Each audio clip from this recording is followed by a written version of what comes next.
Don Juan Abascal Mazorra. Algunos decían Juanín, con un exceso de confianza, que no era confianza excesiva, sino cariño. 82 años, nietos, hijos, entre ellos 2 veterinarios, una nuera, un sobrino. Es una escuela de veterinaria. Pero no una escuela de veterinaria en el sentido técnico o académico, que también, sino en el sentido del ejemplo, en el sentido de una vida entregada a los animales y por extensión a las personas, a la región y a un conocimiento muy profundo de un sector a veces olvidado, que otras veces políticamente se exagera, se proclama y se le mandan muchas bendiciones. No hay nada que no sepa, aunque parezca siempre exagerado decir esto a personas que por ser sabias son a la vez humildes. Don Juan ha superado 2 operaciones de corazón, ha superado 3 de cáncer y está aquí como un niño, como un gran adulto, como un hombre con conocimientos profundos, dispuesto a explicarnos, no muy a regañadientes, pero algo, lo que dice que ya tiene un poco distanciado. Sencillamente no es verdad. No diremos que es mentira porque somos educados, pero sigue leyendo, tiene 1000 libros, tiene una actitud de sencillez y está no lejos, porque le gustan las teorías, sabe de zootecnia, puede manejar perfectamente parámetros diferentes de carácter teórico, pero le gusta palpar, saber qué ha ocurrido con los animales, distinguir las enfermedades, las razas, incluso la genética, pero sobre todo prevenir enfermedades. Creo que es la persona ideal con la que podemos hacer un repaso profesional a todo esto. Y empezamos por las cuestiones personales, ¿por qué no? ¿Cómo logra usted, don Juan, que haya habido en la familia tanto seguimiento por el área de su profesión? ¿Por qué hay tantos veterinarios, aunque hay una filósofa que es su hija, que es la que hace las recopilaciones del material? Pues los hijos me acompañaban a visitar cuando eran niños y no pude evitar que fueran veterinarios, porque yo no quería que fueran veterinarios, pero ellos se obcecaron y estoy contento ya con que hayan sido veterinarios. Bueno, ¿cuántos son? Explíquenos. Yo voy a mostrar en la cámara esta saga de personas que siguen a usted, hombre de Celaya, siempre apegado al mundo rural y sin embargo viviendo en la ciudad. Pues me pregunta qué. Sí, ¿quiénes saben más? ¿Sus hijos y su nuera o usted de veterinaria? Ahí le quiero ver. Ya hoy mis hijos. Pero será en cuanto a especialización. ¿Quién tiene una formación, digamos, humanística más amplia? Tal vez, pero, por ejemplo, yo nunca he sido un buen cirujano, ¿eh? Y mis hijos, pues, hacen cirugía mejor que yo. Entonces se hacía menos, pero ahora se hace mejor. Usted tuvo maestros que no puede olvidar, como don Rafael González Álvarez, en histología.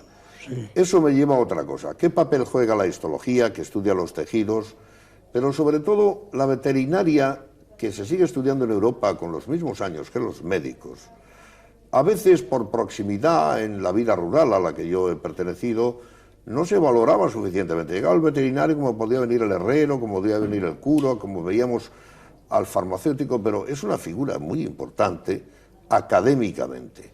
Yo creo que podríamos dividir, por un lado, los de la zootecnia y por otro lado, los que se dedican a las patologías. ¿Por qué no nos explica usted un poco esto y tal vez algo más alrededor de ello? ¿Por qué unos se dedican a la sanidad y otros directamente a la ganadería? Bien, vamos a dividir estas actividades veterinarias y decir que los patólogos, los que se dedican a la curación de enfermedades, son como médicos. Y los zootécnicos son más economistas, si se quiere. La gestión, la genética, la alimentación, el control de la reproducción, es decir, una serie de facetas que hoy son muy valiosas y que nos ponen en primera fila de la ganadería, porque Cantabria aunque son pocas las ganaderías punteras, pero las tiene muy buenas, que son de las mejores de España.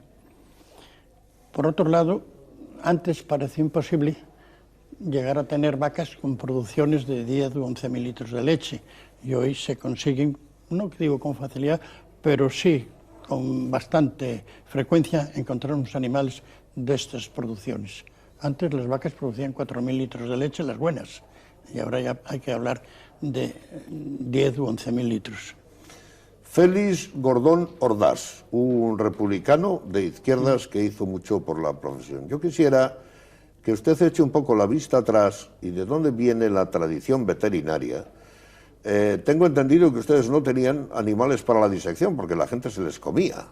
Es decir, usted estuvo en la etapa del hambre de 8 hermanos, usted es el único que estudia, está en Madrid, creo que hizo allí primero, después pasa a ese maravilloso lugar para la veterinaria que es León, donde hoy hay una gran facultad, pero estamos hablando de tiempos en los que había escuelas, no facultades, y yo quisiera que usted haga un cierto resumen de cómo fue su paso por el hambriento Madrid inevitable de la época, su retroceso a León y su vuelta a Madrid, y su brillante, porque he oído que estaba usted entre los mejores de la clase y de la carrera.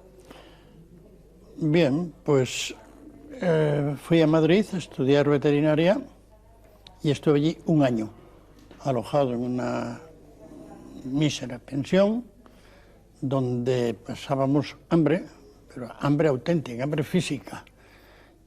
Y ya nos enteramos de que en León había hambre y había alubias. Bueno, pues hay que trasladar el expediente a... Hay que ir a donde existan las alubias. Eso es. Y solicitamos el traslado, pero no nos le concedieron hasta el curso siguiente. Y al curso siguiente ya me fui a León con mi incomparable compañero Luis Gómez Varillas. Nos fuimos a León y en la pensión el primer día nos pusieron un trozo de pan tan grande que nos preguntamos si aquello sería para el día o no. Y digo, vamos a probar a comerlo. Y lo que no podemos comer lo escondemos. Pero no. Por la noche el trozo de pan era idéntico. Y al día siguiente por la mañana igual, digo, y aquí ya no nos movemos. Bien, pero al año siguiente cambiaron, porque yo siempre pensaba volver a Madrid. Y al año siguiente se casó una hermana mía y se fue a vivir a Madrid. Y entonces yo la seguí y ella me alojó en su casa y ahí estuve los otros 2 años hasta terminar la carrera. Usted lleva 20 años sin ejercer ya, don Juan. El año pasado, sin embargo, creo que estuvo todavía en algún congreso y que asiste en San Sebastián. Si no me equivoco, se retiró el año 68. Allí 88. Había... El 88, perdóname. Sí.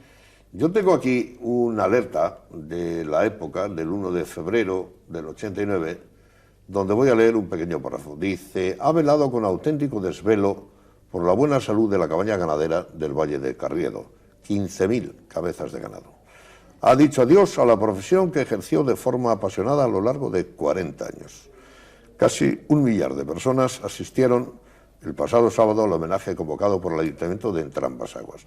Pero antes de Entrambas-Aguas usted estuvo en Villaescusa, creo que un quinquenio. 5 años. Háblenos de las 2 experiencias, obviamente la segunda es mucho más larga, diferencias, aprendizaje, recuerdos. Eche usted un poco a volar la memoria de qué ha supuesto en su vida la convivencia directa con los animales y con el trabajo en esos sitios. Pues Villaescusa es un ayuntamiento de un censo ganadero bajo, de unas 3.000 cabezas de ganado, mientras Entrambas-Aguas tenía 6 o 7.000 cabezas. No había vocación ganadera en Villaescusa, eran obreros mixtos que trabajaban o bien en la horconera o bien en el estándar de Maliaño y tenían 3 o 4 vacas, ese obrero mixto. Sin embargo, en Entrambas-Aguas se dedicaban casi íntegramente a la ganadería. Y tuve muy buena acogida en Entrambas-Aguas. Y sí voy a hacer constar una cosa, que los ganaderos de Entrambas-Aguas creyeron en mí al año de estar allí. Y tenían un problema de brucelosis horrible. tenían el 33% de los animales padecían brucelosis. Había un pueblo, como era el Bosque, que tenía el 50% de animales con brucelosis. ¡Qué barbaridad! Aprovechando que había habido una gran sequía aquel año, pues reuní a los ganaderos en el ayuntamiento y les pedí al alcalde que viniera a Santander y pidiera un equipo de veterinarios para que fuera allí a extraer sangre de los animales y hacer nosotros la campaña. Y así se hizo. Y se sacrificaron los animales sin indemnización del gobierno. Al cabo de un año me dice un señor que tenía allí tienda, me dice, ya noto yo la diferencia, ya la gente viene y me paga y gastan más. Es decir, había mejorado la situación económica de aquellos ganaderos al año. Bueno, después ya se continúa haciendo las campañas todos los años y llegamos con Ribamontán al mar y Solares, Medio Cudello, a considerarnos exentos de brucelosis. Teníamos el 0,5%. ¿Y estamos exentos hoy en la montaña de esta enfermedad? No, todavía hay. Que es una bacteria, por consiguiente, sí, más grande que un pequeño virus como sería la glosopeda. Así es. Yo quisiera que usted recuerde mínimamente, porque parece que ahora no hay, aunque es aguda, la glosopeda que tiene aftosa, que la diferencia un poco para los televidentes que no saben de esto ni tienen por qué, de la brucelosis, que es más insidiosa y que es más difícil de erradicar y requiere, yo creo, extraer sangre. Sí, más difícil. Distíganos entre glosopeda y brucelosis y cómo está la cabaña cántabra con relación a ambas. La glosopeda hace años que no hay ninguna epizootia, prácticamente desaparecida. Esto no implica que no pueda volver a aparecer algún foco, pero ahora sería muy difícil. Sin embargo, la brucelosis, llevamos peleando con ella 40 años y todavía eso. Si no hay una defensa por parte del ganadero de los planes de erradicación de la brucelosis, es muy difícil erradicarla. ¿Y están bien hechos esos planes? Porque sí, ahora se está haciendo bien. Pero Europa complicó a Cantabria porque no se estaba haciendo bien. No se estaba haciendo bien. Entonces recibimos un tirón de orejas de la Comunidad Económica Europea y a partir de entonces se han mejorado las campañas. Esto no ha impedido que ganaderos poco ganaderos hayan prestado toda su oposición, su oposición a las campañas, como hemos visto en Cieza y en otros sitios. Bien, si las campañas se siguen haciendo con el rigor con que se están haciendo ahora y hay colaboración ganadera, podemos erradicar la brucelosa.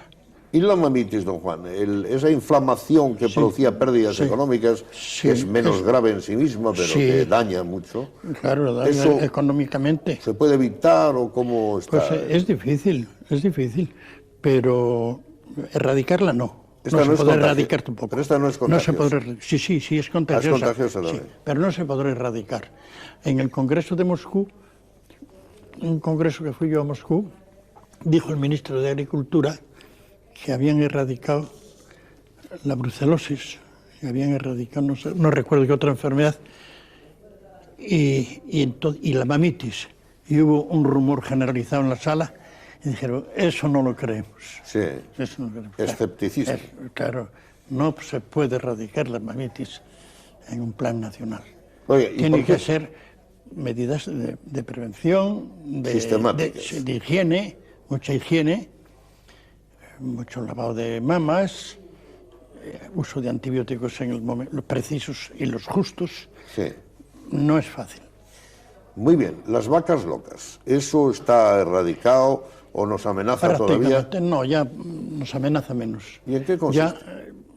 Es una... ¿Por qué se vuelve loca una vaca que era la vaca que ríe, no la vaca que enloquece? No. No es la vaca que ríe, no. Esta es una vaca, claro, que presenta trastornos nerviosos. Se cae se desploma, presenta rigidez en el lomo. Pobre animal. Sí, y claro, termina muriendo. Pero Inglaterra parece que está saliendo de ese problema. Ahora sí, lleva años peleando contra la enfermedad y ahora ya creo que el mes que viene ya le conceden permiso para poder... ¿Y es cierto que el origen de este problema son las harinas de pescado? Las harinas de pescado, sí. Nosotros no damos eso a los animales normalmente. Se ha dado. Se ha dado, pero ahora ya no se da, ya no. Bueno, eso nos lleva a otra nueva pandemia, que es la peste aviar, que es la que está lamentablemente de moda. Sí. ¿Eso es tan alarmante como dicen o podemos comer pollo? No, podemos Yo no voy a comer pollo, he comido mucho en Norteamérica, pero... Yo como pollo. ¿Sí? Sí, no he dejado de comer pollo. Ni tampoco dejé de comer carne porque hubiera... Bueno, porque usted entiende y lo mira y sabe de qué pero la enfermedad aviar, la influenza aviar o gripe aviar, es de difícil contagio a la persona. O sea, no es tan alarmante como No. Se contagian entre las aves, entre ellas, pero la transmisión a la especie humana es más difícil. Don Juan, hay que hablar de otras cosas. 51 pesetas creo que es lo que se paga a un ganadero por la leche. Usted está por encima del bien y el mal hoy en día y puede decir toda la verdad. ¿No es poco dinero? Sí, efectivamente, es poco dinero. ¿Cuánto había que pagar por un...? Como mínimo 60 pesetas. O sea, que están pagando bastante por debajo, casi Bastante 9 menos. Claro. ¿Y por qué diablos no se aumenta? ¿O por la competencia? ¿O por las agrupaciones de las compañías que se ponen de acuerdo y así monopolizan? Claro, ¿Cuál es la idea que usted tiene sobre esto? Porque es más fácil que se agrupen y se asocien media docena de empresas que no miles de ganaderos. Claro, pero no por insolidaridad o también, por dificultad técnica. Dificultad técnica y porque el pagar menos la leche es muy perjudicial para el ganadero, porque el ganadero vive de la leche, no vive de la venta de la vaca. Claro. Vive de la leche. Entonces es el jornal, es su jornal. Si le rebajas el jornal, le haces mal vivir. Cuando yo era niño, don Juan, había una libreta, por supuesto siempre se anotaba a lápiz, pero honradamente, en la que se ponía la leche que llevábamos al medidor. Venía la SAM con el camión y ahí se bajaba con las 2 ollas, con la burra, lo que fuera. Y luego, con una libreta que no era tan distinta, íbamos a la tienda. Yo recuerdo ahora a gente que usted conoce, porque también a usted le hicieron, y no es poco orgullo para un pasiego, tras verano del año, por algo sería. Sí. No sé si fue, lo debo tener en algún lado, no sé en qué año, el 88 me parece que fue. Sí. Bueno, pues en otra libreta, en la tienda se decía, dame pan, dame huevos, tal. Y una libreta con otra a lápiz equilibraban la economía casera. Era un mundo poco sofisticado y sin embargo comíamos, porque yo nací en el 48 y allí no había el problema que usted tenía en Madrid. Hoy todo es muy distinto, pero cuando aquello, la vaca pinta, que era la que había en mi pueblo, era la holandesa.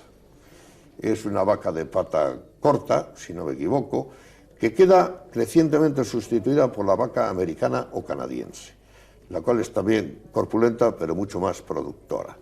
Yo quisiera que usted nos hable de en qué se diferencian esas dos vacas y también por qué es mucho más productiva y cuánto la segunda que la primera. La vaca americana es una vaca más estilizada, más alta, con un desarrollo mamario mayor, consume más alimentos, más piensos y tiene una leche de mejor calidad que la vaca que teníamos antes, no que la holandesa, que viene a tener aproximadamente el 4% de grasa. Que es esta, ¿no, señora Abascal? Sí. Yo la voy a mostrar. Esta es una fotografía en Holanda con Juan Abascal atendiendo un paisaje casi idílico, en cierta manera, en donde están estas vacas que son de las que hablamos.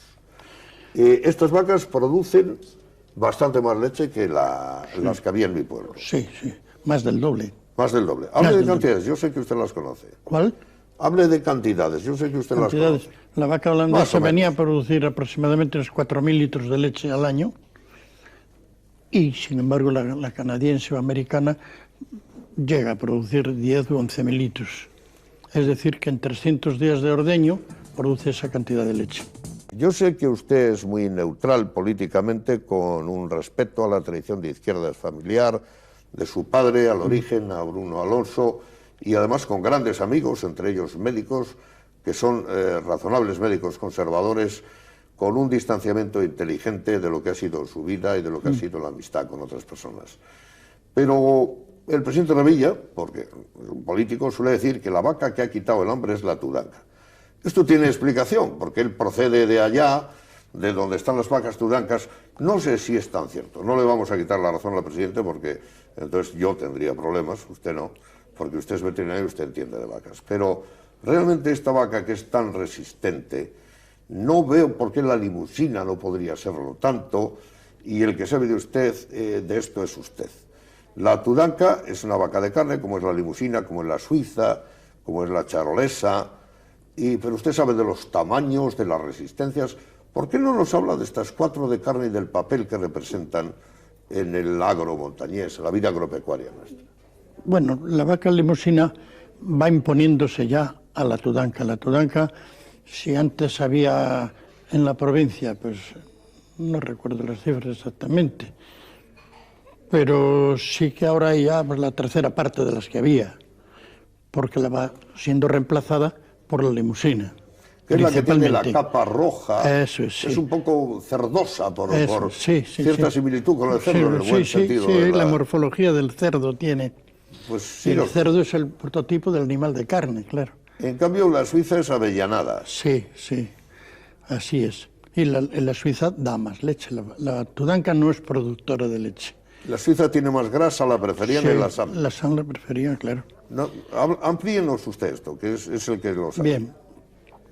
Pues la Tudanca es un animal resistente, pero la misma resistencia tiene la limusina para tolerar bajas temperaturas, exposiciones al aire libre y, sin embargo, produce más kilos de carne y es más precoz. Los produce en menos tiempo. Quiere decir que hay un poco de mito.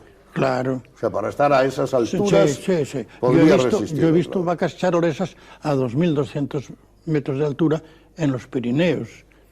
Y, señor Abascal, ¿ha disminuido el conjunto de cabezas en Cantabria? Porque yo creo que tenemos menos. Alguna menos, sí, pero no muchas menos. Debemos andar aproximadamente las 300.000 cabezas de ganado. Sin embargo, los ganaderos, lógicamente, por imperativo europeo, tienen más cada uno de ellos. Eso es, sí. Esto obviamente es mejor. ¿Y por qué es mejor? Es mejor. Manejarlo como unidad. Es decir, hoy un ganadero tiene más vacas que antes un pueblo entero. Así es, produce más leche ahora un ganadero que antes el pueblo entero. Pero, y cuando uno ve las estabulaciones por fuera, yo veo ahí que está negro, que están juntas, de una manera un poco poética y probablemente absurda. Digo, caramba, están mejor así que cuando yo las veía en el Prado y se escapaban a comer unos panojos, como decimos en Trasmiera, comían el maíz del vecino si no las cuidabas bien. No entiendo muy bien, aunque sí técnicamente, pero quisiera que usted amplíe por qué es mejor esto que cuando estaban en la cuadra y luego salían a pacer un poco al campo. Porque la peor política ganadera es aquella que recluya a un animal en un corto espacio de terreno, en un edificio pequeño, sin ventilación, sin aireación, sin ejercicio, y luego es mucho más, como diría yo, se trabaja peor. En la estabulación libre se trabaja menos, el ganadero trabaja menos y la vaca está mejor. Ahora se está haciendo un gran hincapié en el cow comfort, en proporcionarle a la vaca comodidades para que su estancia en la estabulación o en el establo sea más cómoda. Porque esto incide en la producción de leche. Creo que hay un veterinario, don Juan, que dijo, no hay más que una medicina. Sí. distinguiendo poco, adrede, entre animales y personas. Yo suelo decir que en el mundo católico, salvo la excepción de San Francisco de Asís, que quiere tanto a los animales, tenemos muy reglamentado la superioridad del hombre y, por consiguiente, parece que la del médico fuese superior a la del veterinario. Yo sé que usted admira, quiere y tiene amistad profunda, porque si no me equivoco sigue perteneciendo a una tertulia en la que había muchos médicos, era casi usted la minoría. Pero sé también cómo autoestima el esfuerzo que ha supuesto su carrera y la importancia como disciplina de la veterinaria. ¿Son tan distintas? ¿O tenía razón que no sé quién era aquel hombre que dijo, mire usted, no hay más que una medicina, puede ser aplicada a unos u otros? Miguel Cordero del Campillo, que dijo que no hay más que una medicina. Cordero del Campillo. Sí. Luego, el de la buena memoria es usted con los 80 años, ¿no? Sí, que es una medicina única. Sí. La medicina humana, la animal y la vegetal. Sí. No hay más que una medicina. Santayana, el filósofo, leí en cierta ocasión algo que parece muy sensible, que los árboles, norteamericano, aunque no se puede, madrileño en Norteamérica, en Boston, que muere sí. en Italia, pero en algún libro que ahora no recuerdo dice, los animales cuando les damos un palo sufren mucho, pero los árboles igual. Sí. Me impresionó, decía, hay una diferencia, el animal puede escapar, o te puede morder, o te puede... pero el pobre árbol está anclado por sus raíces y sufre en silencio. No creo que usted llegue a tanto viéndolo así, pero bien, tiene sentido con lo que estamos hablando, ¿no? Sí, tiene relación. Yo recuerdo siempre un letrero que había en la Facultad de Veterinaria de León, en la que decía una frase de Cajal, dice, sonroja pensar que abunden los hombres de ciencia que menosprecian la veterinaria moderna. Qué bonito. Tan digno de encomio y de alabanza y que tanto ha hecho y puede hacer por la humanidad. Eso eran frases de Cajal.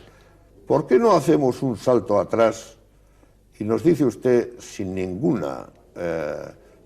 pudor quién era y qué pensaba el maestro que usted tuvo en la escuela? Es decir, usted era un buen alumno en Celaya, era un niño y sus hermanos no van a estudiar y usted va, y usted tiene mucho cariño a la familia.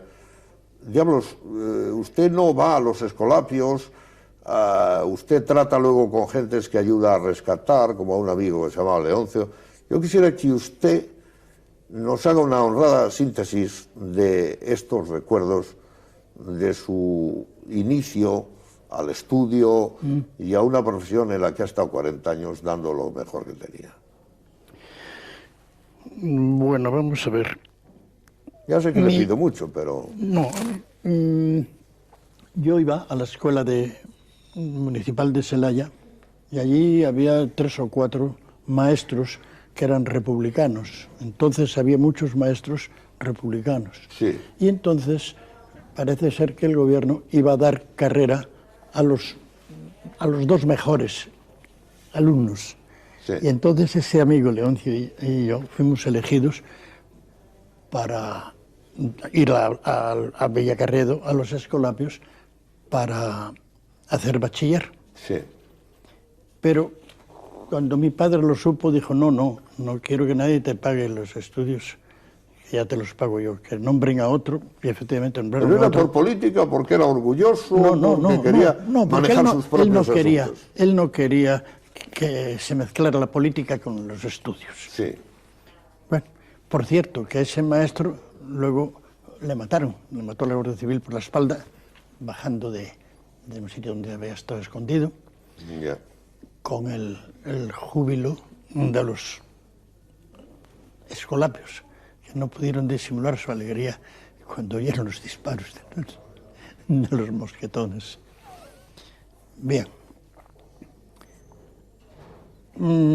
Estudié allí en los Escolapios, estuve allí 7 años, y al cabo de los 7 años hice la revalida en Valladolid y me empecé la carrera. Sí. Fui a Madrid, luego León, luego vuelta a Madrid, y al fin ya empecé a ejercer libre en Celaya, y a continuación ya marché a Villaescusa. Hice la oposición a veterinarios titulares, la saqué con buen número, y me fui a Villaescusa. y de Villaescusa a Entrambas-Aguas, donde terminé mi carrera. Yo quiero mostrar una fotografía en la que está usted con sus nietos. ¿Cuántos nietos tiene usted? Esos dos. Dos nietos. Dos Ahora nietos. bien, usted ha tenido dos esposas, su primera mujer, Sí.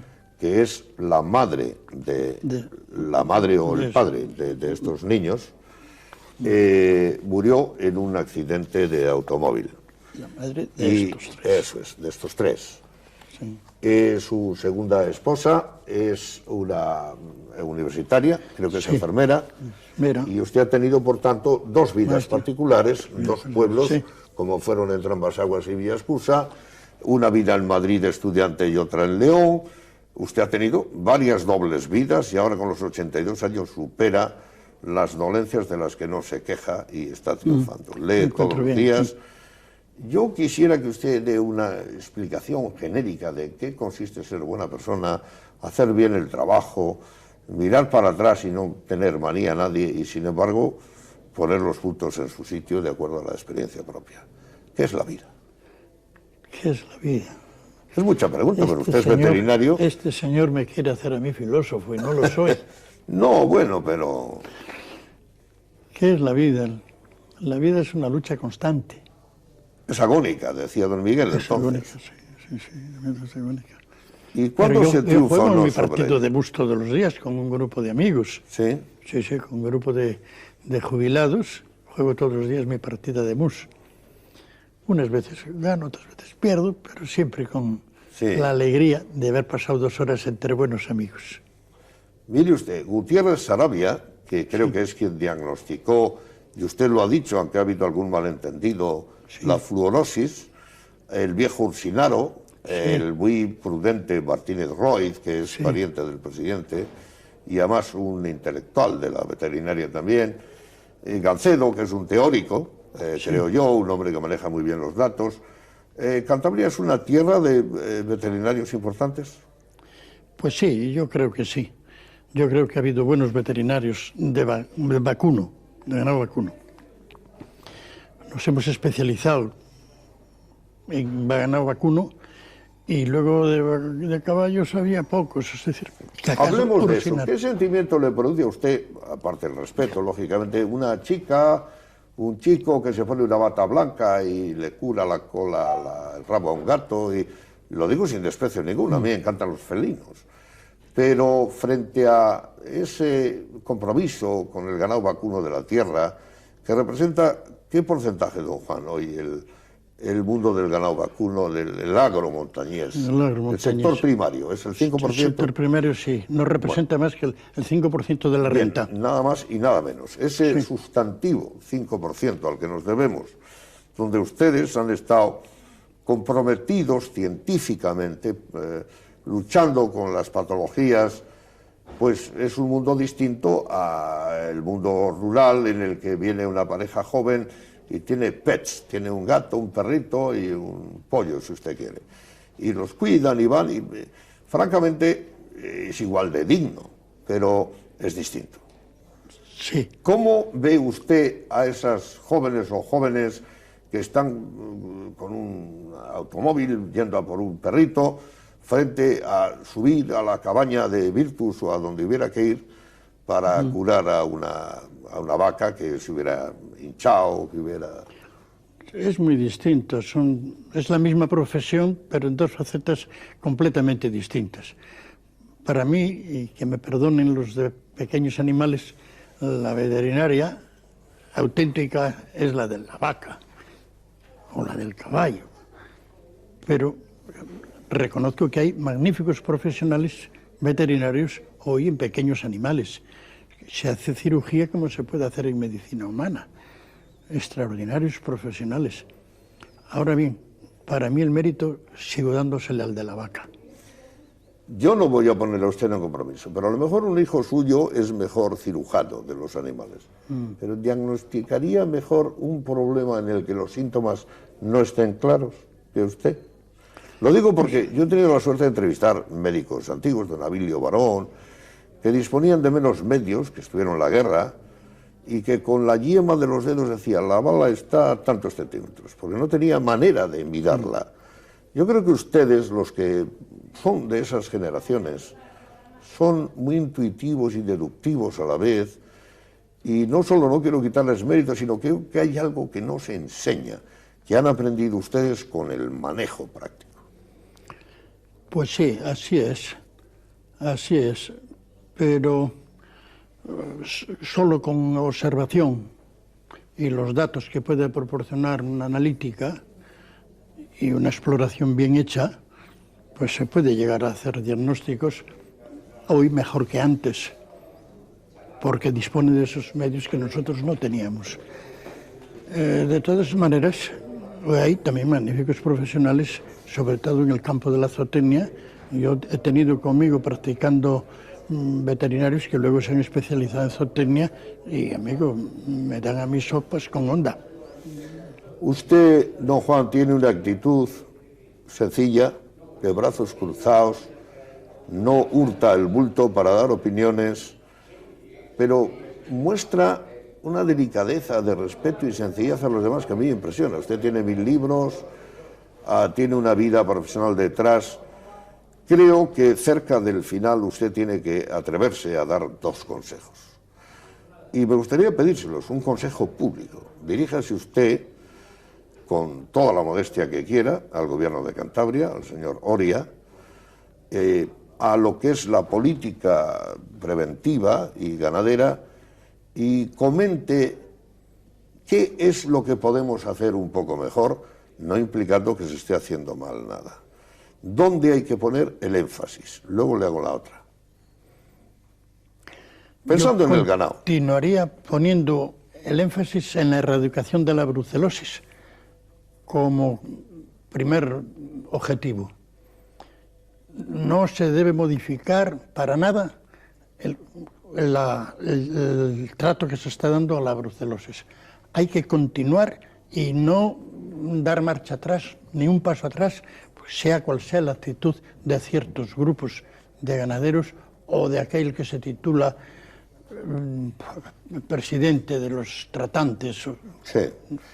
La segunda sería, señora Abascal, en cuanto a algo que hemos hablado poco, es decir, la sequía, la manera en que invaden plantas nuevas, porque hoy para que sieguen un prado que tenga alguien, si no tiene animales casi hay que pagar. Antes te pagaban la hierba, que conste yo no tengo ningún prado, no estaría mal, tampoco iba a hacer en él, pero sí a ver la bucólica de mi niñez. Le quiero decir que ante tantas pérdidas, el año que es malo como ha sido este, el año que hemos hablado algo de nutrición, no mucho, hemos hablado mucho de prevención, bastante de las patologías, hemos distinguido la zootecnia, pero cara a la alimentación, mire usted, si el campo no lo da porque se ha perdido, hay que meter pienso. ¿En qué manera se puede resolver que los años que vienen malos no cueste tanto poder salir adelante? Comprendo que esto es mucho preguntarle. Pero, no, es mucho preguntar y la respuesta es sencilla. Pues vamos con ella, don Juan. Vamos con ella. Hay que sembrar forrajes. Bien. Hay que sembrar maíz. Sí. Y con estos ya tenemos la ración de volumen asegurada. Porque antes, lo que no da el prado, te lo va a dar la tierra del labrantío. Sí. Bien. Y luego hay que suplementarlo con pienso. Sí. Y así tenemos... ¿Y puede usted concretar qué puede ser un pienso ideal en función de nuestro tipo de cabaña o es ya mucho preguntar? No, no se puede contestar esa pregunta por una razón de que es muy variada la composición del pienso. Claro. El pienso tiene que tener una proporción de proteínas aproximadamente del 13%, y luego pues una ración de volumen para la vaca que la necesita, porque si no, no puede haber rumia si no hay volumen. Sí. Y por otra parte, pues la digestión de los piensos también es peor. Con todo ello quiero decir que se puede mejorar un poco estas pérdidas que se sufren con la sequía cultivando más el campo. Don Juan, ¿usted quiere a las vacas? Sí, me gusta mucho. Yo también. Me Yo gusta de niño tenía una confianza Me gusta irracional, mucho. porque es un animal, alguien me dijo una vez, la vaca es un animal tonto, porque da más leche de lo que necesita la cría, y da para los hombres y para ella. La vaca es femeninamente bella. Yo recuerdo de niño como, y hoy hablar con usted, si me lo permite, me llevó un poco a la infancia y me lleva a expresarle a usted el rotundo testimonio de mi admiración por su trabajo, por su sencillez, por la manera en que usted ha sabido transmitir a su familia este legado de veterinario y también por la franqueza y la equidistancia ideológica con la que usted supera las razonables diferencias que vivió. Si desea añadir algo, usted tiene la última palabra. Bueno, pues yo creo que soy un hombre que ha sido sobrevalorado, que ha sido sobrevalorado. Yo no soy el que me han dicho en los homenajes. Yo soy mucho menos valioso. Pues tengo que decir yo la última palabra. Creo que cuando a un pasiego le hacen trasverano del año y trasverano de siempre, es que ha cerrado el círculo de lo que es ser lo que antes se llamaba un buen montañés y un buen cantador. Gracias, don Juan. Bueno, gracias a usted.